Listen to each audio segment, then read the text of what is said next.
Hello students, आइए अब अगले कंसेप्ट अपने फिजिक्स के क्लियर करते हैं। फिजिक्स के अगले कंसेप्ट के लिए हम फिजिक्स की 3 मोशन की इक्वेशंस को यूज करते हैं। पहली equation v is equal to u plus a t. तो ध्यान से समझिएगा ये हमारा क्या होता है। v हमारा क्या होता है? Final velocity. ठीक। u क्या होता है? Initial velocity. ए क्या होता है? एक्सेलरेशन। और टी क्या होगा? आपका टाइम। अब हम इन इक्वेशंस का यूज करके अपने क्वेश्चंस को सॉल्व करेंगे। ये मेरी कौन सी इक्वेशन थी? पहली। दूसरी, s is equal to u t plus half a t square. s क्या होता है आपका? डिस्टेंस। u हम कर चुके, initial velocity. t time. a हमारा एक्सेलरेशन और t का स्क्वायर। तीसरी इक्वेशन हमारी क्या होती है? वो होती है हमारी v square is equal to u square plus 2as। ये थी दूसरी और ये थी तीसरी। v आपका final velocity, u initial velocity, a acceleration और s हमारा क्या होता है? डिस्टेंस। अब जो बच्चे होते हैं वो ये पूछते हैं कि मैम हम कौन सी इक्वेशन यूज करें क्वेश्चन में अपने क्वेश्चन को करने के लिए। अब आप कौन सी इक्वेशन यूज करोगे प्रैक्टिकलिटी में कि कौन सी इक्वेशन आपके क्वेश्चन को सही तरीके से सॉल्व करेगी, ये डिपेंड करेगा कि हमें डेटा क्या दिया गया है। अगर डेटा में हमें इन चारों में से 3 चीज दी गई होगी तो हम पहली इक्वेशन लगाएंगे। अगर हमें डेटा में इसमें से कुछ चीज दी गई होगी और डिस्टेंस निकालना होगा या डिस्टेंस गिवन होगा, एक्सेलरेशन निकालना होगा, तो हम दूसरी लगाएंगे। इसी तरह हम तीसरी। अब ये इक्वेशन हम किस किस डेटा में कैसे लगाएंगे मैं आपको आगे आने वाली क्लासेस में बताती जाऊंगी, जिससे आपको समझ आ जाएगा कि किस तरीके से हम अपनी अलग अलग इक्वेशंस को अपनी प्रैक्टिकल एग्जांपल्स में फिट करेंगे। सबसे पहले इसको समझने के लिए मोर बेटर हमें कुछ ग्राफ पार्ट समझना पड़ेगा अपने फिजिक्स का, ताकि आप क्वेश्चंस में से कई बार हमें ग्राफ दे दिया जाता है और ग्राफ में से हमें डेटा को एक्सट्रैक्ट करना होता है कि डेटा निकालिए और फिर उससे उस क्वेश्चन को सॉल्व कीजिए। तो सबसे पहले आपको ग्राफ समझने पड़ेंगे इन 3 इक्वेशन के अलावा। तो अब आप समझिए कि ग्राफ में हम फिजिक्स में कैसे उसको यूज करेंगे। तो देखिए हमारे ग्राफ में क्या होता है। मान लीजिए ये मेरा डिस्टेंस है और ये मेरा टाइम है। तो अगर मैं सेम टाइम में सेम डिस्टेंस को कवर कर रही हूं तो ये मेरा हो जाएगी यूनिफॉर्म स्पीड। यूनिफॉर्म स्पीड जो होती है उसका जो मेरा ग्राफ होता है हमेशा स्ट्रेट लाइन में होता है, लीनियरली। मतलब जितना डिस्टेंस पे चेंज होगा उतना ही मेरा टाइम में चेंज होगा। ये सेम पैटर्न पर हमारे चेंज होंगे। अब ऐसा हमेशा तो नहीं हो सकता। हमें ट्रैफिक मिल रहा है, हम किसी से रास्ते में रुक गए, बात करने के लिए रुक गए, या हमने कुछ खरीदना था तो हमारा चेंज हो सकता है। तो जब आप सेम टाइम में अनइक्वल डिस्टेंस कवर करते हैं या सेम डिस्टेंस अनइक्वल टाइम में कवर करते हैं तो आपका ये क्या हो जाता है? Non uniform speed. ठीक है, आपको ध्यान रखना है कि मैं क्या बता रही हूँ। ठीक। अब कई बार क्या होता है, हमारा चीज जो है हमारी रुक गई। ठीक है, टाइम और डिस्टेंस क्या हो गया? ये आपका सेम डिस्टेंस पे रुक गई। इसको क्या बोलेंगे? Constant speed. ठीक है, तो आपको ये बहुत ध्यान से ध्यान में रखना है। यूनिफॉर्म स्पीड लीनियर हमारा ग्राफ होगा, नॉन यूनिफॉर्म स्पीड और ये मेरी कांस्टेंट स्पीड। ठीक है, तो पहले तो हमने अपने डिस्टेंस के स्पीड के ये ग्राफ कर लिए। ठीक है, अब हम करते हैं अपने एक्सेलरेशन के ग्राफ। हमारे एक्सेलरेशन क्या बताती है, कैसे हमारी एक्सेलरेशन चेंज होती है।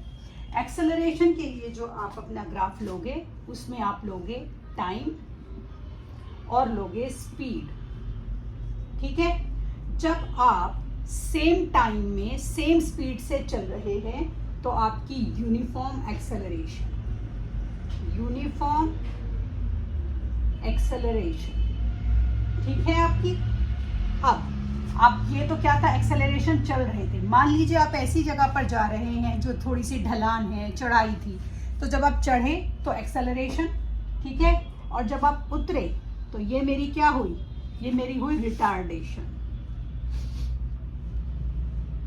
ठीक है। ध्यान रखना है कि आपका एक साइड स्पीड है और एक साइड आपका टाइम है। अब अगला, ऐसा हो सकता है कि आपने अपनी स्पीड को, अपनी जर्नी को इनिशियल पॉइंट से ना शुरू किया हो, तो आपकी ये क्या होगी, आपकी यूनिफॉर्म एक्सेलरेशन, जो कि कुछ आपने डिस्टेंस को, ऑलरेडी स्पीड को पहले से लिया हुआ था, ठीक। अब नॉन यूनिफॉर्म भी हो सकती है हमारी। नॉन यूनिफॉर्म हमारी कैसे होगी, स्पीड लिया हमने, ये लिया टाइम, नॉन यूनिफॉर्म एक्सेलरेशन। आई मेरी बात समझ आपको, यह हो गई आपकी नॉन यूनिफॉर्म एक्सेलरेशन।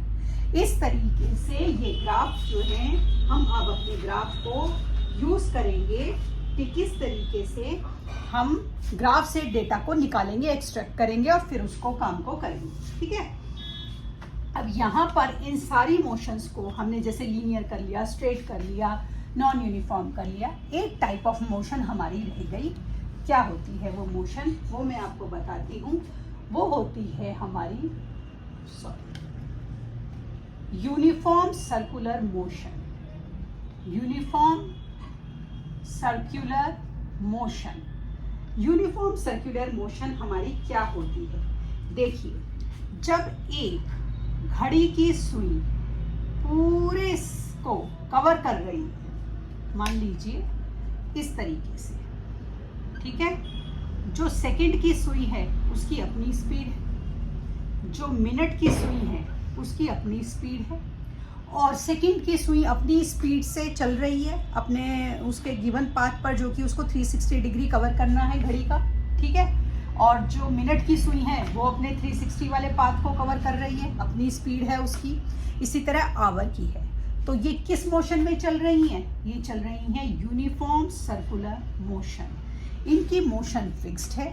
एक सेंट्रीपिटल फोर्स जो कि इनके सेंटर में यहाँ पर है, एक सेंट्रीपिटल फोर्स जो है इनको होल्ड करके रखे हुए है, जिसकी वजह से ये अपने पाथ को कवर कर रही हैं, अपने पाथ से डेविएट नहीं हो रही हैं और अपनी अपनी स्पीड को मेंटेन करते हुए बिना किसी से टकराए। जैसे आवर की जो हमारी नेडल है, सुई है, वो हमारी मिनट की सुई से नहीं टकरा रही और मिनट की सुई हमारी स्पीड की सुई से नहीं टकरा रही। तीनों हमारी जो ये घड़ी की नेडल है, सुइयां हैं, अपने आप अपनी अपनी स्पीड से चलती हुई सेम पाथ पर, सर्कल एक ही है, घड़ी एक ही है आपकी, सेम पाथ पर चलती हुई बिना टकराए अपने अपने काम को कर रही हैं। This is called circular motion. क्योंकि इनकी स्पीड अपनी अपनी स्पीड फिक्स है, कोई चेंज नहीं हो रहा, तो इसीलिए इसको क्या बोलते हैं, यूनिफॉर्म सर्कुलर मोशन। स्पीड में कोई चेंज नहीं आ रहा है। अब ये जो हमारी यूनिफॉर्म सर्कुलर मोशन है, ये हमारे कुछ एग्जाम्पल होते हैं। कैसे होता है, मान लीजिए हमें पता है कि अर्थ जो है सन के चारों तरफ घूमती है, हमें पता है अर्थ सन के चारों तरफ घूम रही है। तो सन की जो सेंट्रीपिटल फोर्स है, मान लीजिए ये सन है, ठीक है, अर्थ इसके चारों तरफ घूम रही है, तो सन की सेंट्रीपिटल फोर्स की वजह से अर्थ कभी भी अपने रास्ते से डेविएट नहीं हो रही और घूम रही है, ठीक है। अब आप देखिए हमारे सोलर सिस्टम में कितने प्लैनेट्स हैं। सारे प्लैनेट्स सन की ग्रेविटी और उन प्लैनेट्स की अपनी ग्रेविटी की वजह से घूम रहे हैं। कभी आपने सुना है कि हमारा कोई प्लैनेट जो है, वीनस जो है, अर्थ से टकरा गया, जुपिटर सैटर्न से टकरा गया? नहीं टकराया, कभी नहीं टकराएगा। क्यों नहीं टकराएगा? या ऐसा हुआ कि कोई प्लैनेट अपने घर का रास्ता भूल गया और वो अर्थ के हमारे उसमें आ गया, अर्थ की उसमें आ गया, हमारी परिधि में आ गया, अर्थ के उसमें एंटर कर गया? नहीं। क्यों नहीं भूले कभी ये रास्ता? क्यों? क्योंकि सबकी अपनी अपनी ग्रेविटी है, जो सन की ग्रेविटी के अकॉर्डिंगली ये अपने अपने रास्ते पर घूम रहे हैं। और ये कभी भी किसी भी प्लैनेट से ना तो टकरा रहे हैं, ना किसी प्लैनेट के काम में कोई इन्वेजन कर रहे हैं। तो ये हमारा क्या होता है, यूनिफॉर्म सर्कुलर मोशन। इसी तरह अगर मान लीजिए एक सर्कुलर ट्रैक दिया गया है ट्रेन का, जैसे कि बच्चों के टॉयज होते हैं उनमें जो ट्रेन चलती है उसका एक सर्कुलर ट्रैक दिया गया होता है। तो ट्रेन जो है अपने ट्रैक पर घूम रही है अपने अपने हिसाब से और चल रही है। इसी तरह अगर एक रनर रन कर रहा है और जो हमारा पाथ है वो सर्कुलर है, तो वो अपने पाथ पर आसानी से मूव कर रहा है और हर रनर अपने अपने पाथ पर बिना किसी दूसरे रनर से टकराते हुए अपने डिस्टेंस को कवर कर रहा है। This is called uniform circular motion.